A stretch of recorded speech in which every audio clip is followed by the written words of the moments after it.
Greetings and salutations, everyone. I hope you're all doing well today. Today I've got a couple of Dogman encounters that are quite interesting. Terrifying, but very interesting. And I've got a little bit of informational read for you to share as well. Before we get into these encounters, though, a couple links. As you know, I rely on my Patreon, my PayPal, and my merchandise to help this channel to continue to grow and go. All of those links are in the description below. I also have a second channel for creepypastas, fanfiction, and scary voice acting. Stories that really don't fit on this channel. Now, if that's anything you're into, follow that link and give those stories a listen. You may just like what you hear.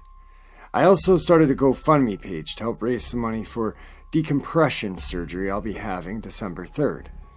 I was diagnosed with a terminal illness 4.5 years ago, and I have severe neuropathy due to this illness. I'm on mass amounts of medicine. It's doing nothing but causing damage to my kidneys and liver. I've tried homeopathic remedies, acupuncture, Reiki, some herbal remedies.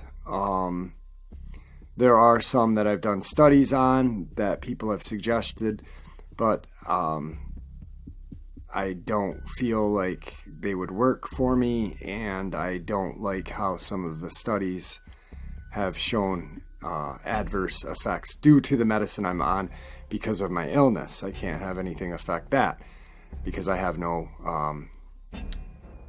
immune system. So anything could just, some virus could just take me out.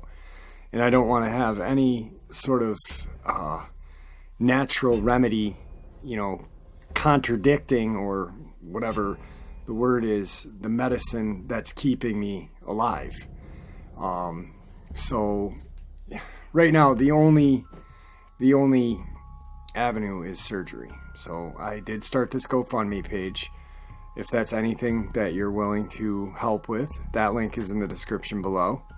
I'd like to thank everybody who has donated. I'd like to thank everybody who has sent encouraging words, who have sent prayers. And I'd like to thank the people who heckle me and, troll me, because little do they know that any kind of comment, whether it's negative or not, just helps my channel grow. So thanks. Anyway, with that, I've taken enough of your time. Let's get to the real reason of why you're here. Let's get to these encounters, shall we? Today's first encounter. A sheriff deputy was dispatched to an unknown animal disturbance call November of 2001 around 8:30 at night, about 50 miles west of Washington, D.C. in a very rural county. The dispatcher said it was possibly a bear. So the deputy drove out on this deep country road and gets to the trailer home. It's the only residence around, so neighbors are few and far between.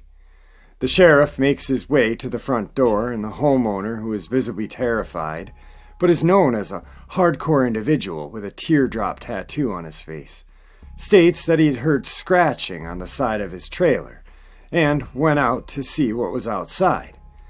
The owner said, "I only saw it for a split second, but it was not a bear." The sheriff asks then, "What was it?" The owner then states, "I don't know. I just know it wasn't a bear." The sheriff then says, "All right, stay inside, keep everyone and the dogs in, I'll look around." He then goes and gets his shotgun from the patrol car and starts to look around the trailer.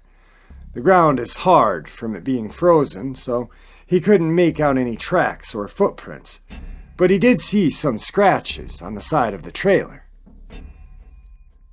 The deputy then starts thinking to himself, it's pretty clean around the trailer. There's no garbage or food or whatnot. Why the hell would a bear be lurking around? He walks out toward the wood line about 50 feet or so from the trailer and hears leaves rustling and brushes and twigs snapping. He shines his flashlight at the tree line, and what he sees about a foot into the tree line makes every hair on the back of his neck stand up.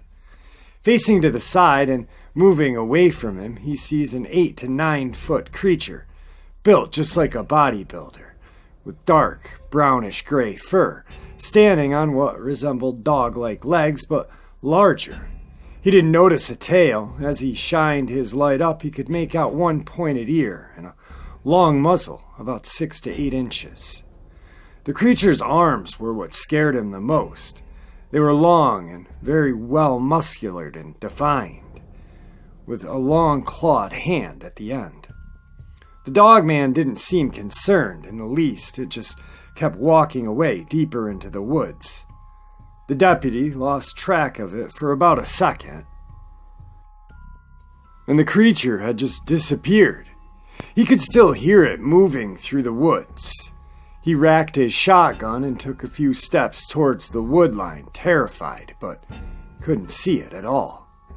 He went back to the trailer and told the homeowner to keep everyone in for the night, that it was just a bear passing through and he had seen it for a few seconds. He honestly didn't know what else to say to the homeowner. When he returned to his car, he was terrified, shaking, and nauseous.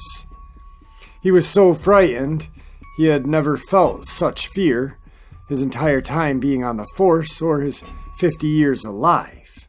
It was almost primal. He wrote his report as a bear encounter, fearing ridicule and any other scrutiny. He did mention it to a few of his game warden friends, and they told him yes, they do get some accounts from time to time, and several government agencies know about their existence. Today's second Dogman encounter. Okay, here's our event. It was on a Friday, sometime March of 2004. Whenever spring break was for the university. Myself, my friend Adam, and another friend Ryan were going to Vegas for the week. Since we were going with another friend from Chicago, we decided to fly out to O'Hare. Our flight was at like 5 in the morning or so. We decided to head down the night before.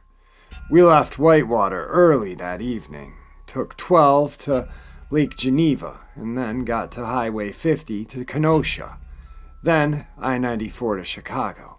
Anyway, I was driving my 97 Cavalier along Highway 50. Just as I was approaching the top of a little hill on the road, not sure exactly where, something flashed in front of the car. I hit my brakes quick, but it was too late. I thought I should have hit whatever it was, but there was nothing, no thud, no clunk, nothing. Besides that fact, I should have hit it. My friend Adam and I knew whatever it was. We had never seen anything like it before. The other friend Ryan was on his cell phone and didn't see anything, but yelled at us because he thought we were playing a joke on him. The reason this thing was so out of the ordinary was its features. For one, it was taller than a large dog. We thought at first it could have been a dog, but its size was tremendous. Another was its coat.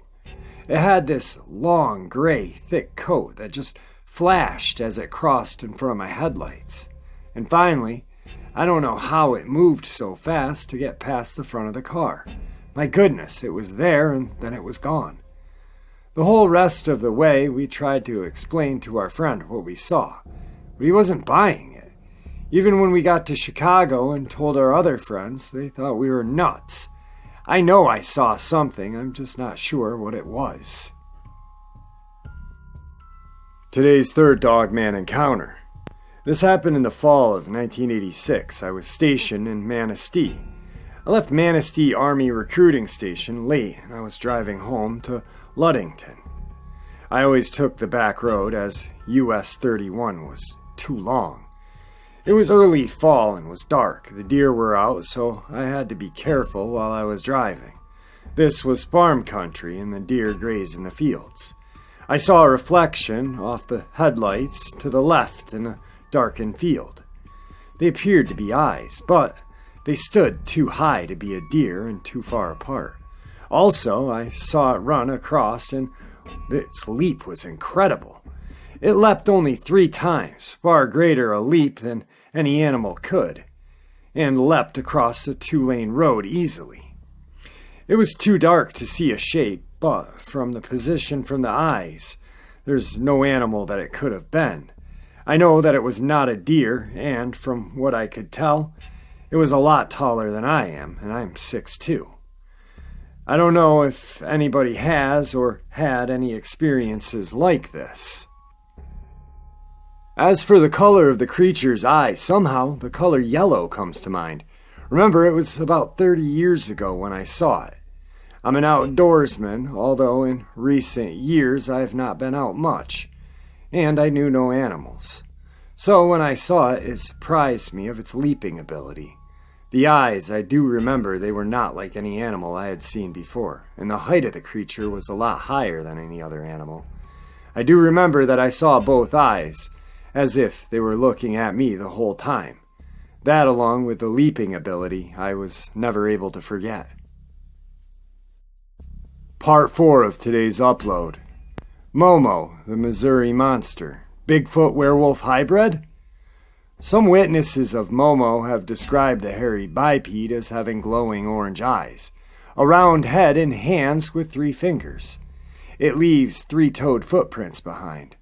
Some say Momo looks like a Bigfoot werewolf hybrid. The hominid is said to be 6 to 8 feet tall, weighing between 400 to 600 pounds, and emits a foul, overpowering stench. It screams like a puma. Momo is the abbreviation for Missouri Monster. It has killed dogs and other animals. During the early 40s, some people heard eerie screams coming from the Missouri woods, but found no source.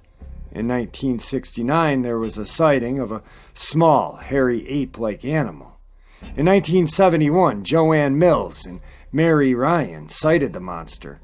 They said it looked like a half-man, half-ape when they were driving on Highway 79. There was a spat of sightings in 1972. June 30th, 1972, Vaughn and Tim, last names not given, were fishing in the Curve River when they saw a tall, hairy creature wading in the water. When they investigated, they found large 3-toed footprints where the hairy biped exited the water.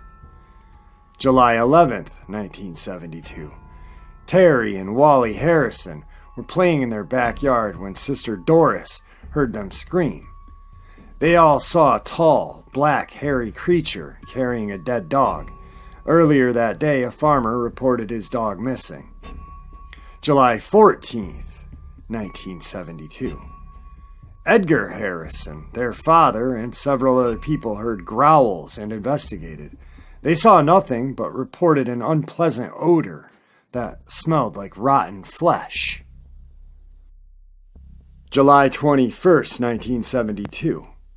Ellis Minor heard his dog barking and grabbed his flashlight before going outside. He saw the tall, black, hairy monster in the flashlight's beam. The creature ran away when it noticed him. July 23rd, 1972.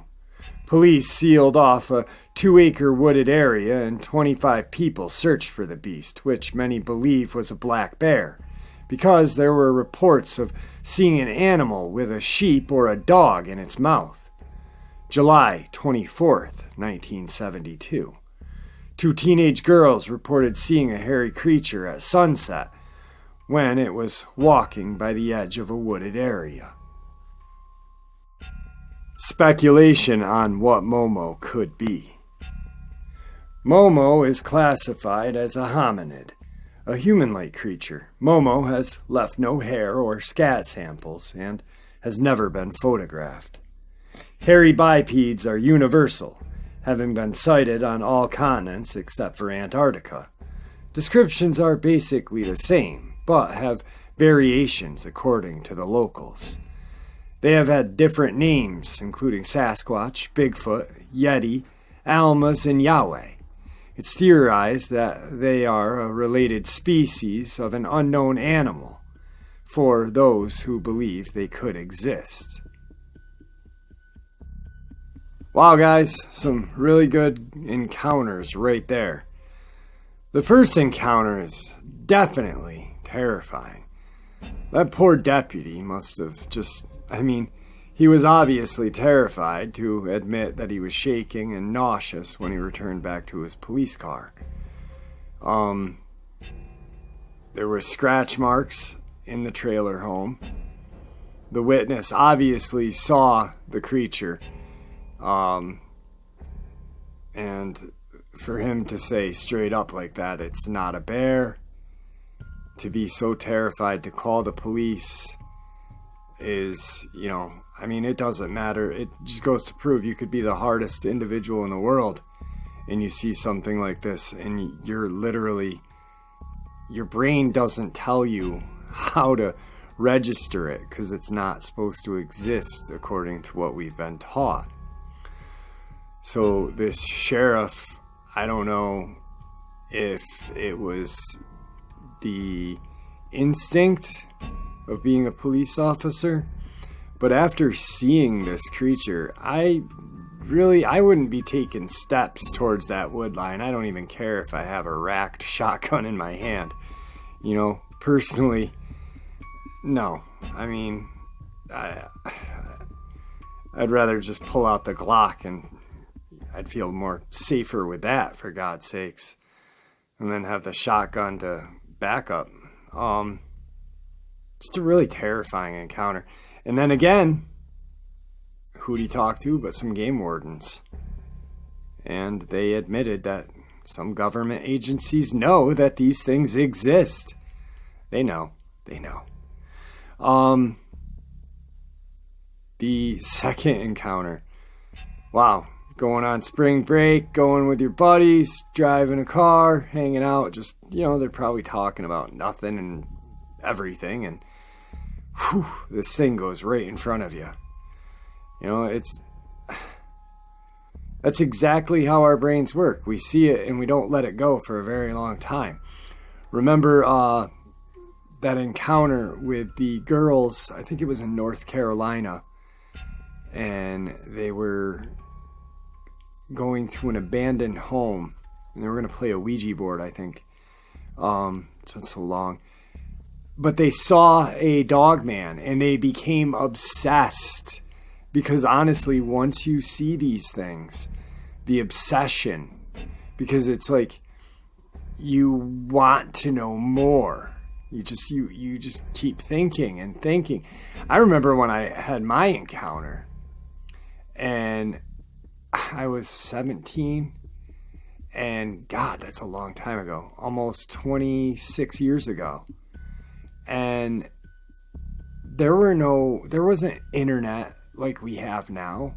I had to go to like every bookstore, the library. I found a lot of old cryptid encounter books, not encounter, but cryptid description books, in a used bookstore. It was crazy because it was attached to a Masonic lodge, and there was just this old bookstore, and it was a magic store too. They had the craziest books there. And I ended up getting this book and I started reading it, and I knew what I saw because it said Dogman. There was a listing for the Dogman, aka werewolf, because back then they weren't separated like they are now. And in Europe they don't separate them either, for some reason. A lot of cryptozoologists do separate them and some don't. I do. I think a Dogman is permanently a Dogman. A werewolf, I think, is a shapeshifter. Anything with were, I think, shapeshifting. Not necessarily a skinwalker.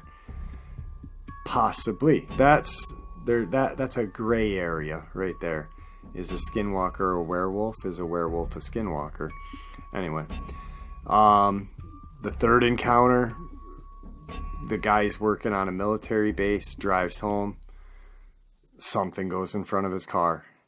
Almost same scenario as the kids in college going to spring break. And all this guy remembers is the eyes and the leaping ability. And we've heard many accounts of these things leaping. Just the other day, I did that encounter where the couple encountered something which I do believe was a shapeshifter. I do believe it was possibly a skinwalker or a werewolf. in the midst of changing when it jumped across the road. The ability to jump and leap, or the one where it was standing in the front yard and leapt at a 45-degree angle and looked like it flew away. But what I think was it just jumped so far that it wasn't visible anymore. Just really cool. The Momo thing, I had to share it because that's the first time I've heard it mentioned as a possible Sasquatch werewolf hybrid. It'd be a very scary combination if it was a werewolf Sasquatch hybrid. You'd have the strength and knowledge of a Sasquatch with the ferociousness, because they are very ferocious animals. Then you have the strength, knowledge, and ferociousness of a Dogman. Combined, it's going to be double as strong, double the violentness tendency, and double the intelligence. Possibly maybe able to use its opposable thumb even more too, and better. That's a scary cryptid. That's just a scary thought. Let's hope it doesn't exist. Anyway, I hope you guys enjoyed these encounters as much as I enjoyed sharing them with you. Like I said, I'm still working on that Bigfoot encounter, and when I share it with you, you guys will know why it took me some time. And it's mine to share, unlike that crawler in British Columbia that apparently I took too many days to share his encounter. You can't use my encounter. It's your frickin' whoopee and go in the corner, you snowflake. Anyway, woo! A little bit of craziness coming from Jeff. I hope you guys have a great night. Thank you for coming. And with that, I bid you farewell.